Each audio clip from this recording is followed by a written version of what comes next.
ஆரோக்கியமான இனிப்பு எது? வெள்ளை சர்க்கரை, நாட்டு சர்க்கரை.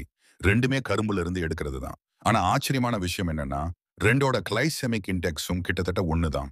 65 முதல் 75 வரை இருக்கும். அப்போ ஏன் நாட்டு சர்க்கரை நல்லது? ஆனா வெள்ளை சர்க்கரையை இத கெடுதல் அப்படின்னு சொல்றாங்க. நாட்டு சர்க்கரையில இருக்கிற அந்த பிரவுன் நிறத்துக்கு காரணம் மொலாசஸ். ஆனா வெள்ளை சர்க்கரை தயாரிக்கும் போது இந்த மொலாசஸ நீக்கிறதுக்காக சல்பர் டை ஆக்சைடு பயன்படுத்தி ஒரு ப்ராசஸ் பண்றாங்க. அது மட்டும் இல்லாம சர்க்கரை வெள்ளையா பளிச்சுன்னு தெரியணும்னு ஹைட்ரஜன் பெராக்சைடு மாதிரியான கெமிக்கல்களை வச்சு ப்ளீச்சிங்கும் பண்றாங்க. அதனால தான் வெள்ளை சர்க்கரை நம் உடம்பிற்கு கொடியரக்கனாக மாறுது. பனை மரத்திலிருந்து நமக்கு கிடைக்கிற கருப்பட்டிக்கு கிளைசெமிக் இன்டெக்ஸ் வெறும் 35 தான். ஆனா நாட்டு சர்க்கரைக்கு 65. இதனால சர்க்கரை நோயாளிகள் கூட கருப்பட்டியை மிதமான அளவுல எடுத்துக்கலாம். சரியா? கிளைசெமிக் இன்டெக்ஸ் 0வா இருக்கிற ஸ்வீட்ஸ் இருக்கான்னு கேட்டா நிச்சயமா இருக்கு.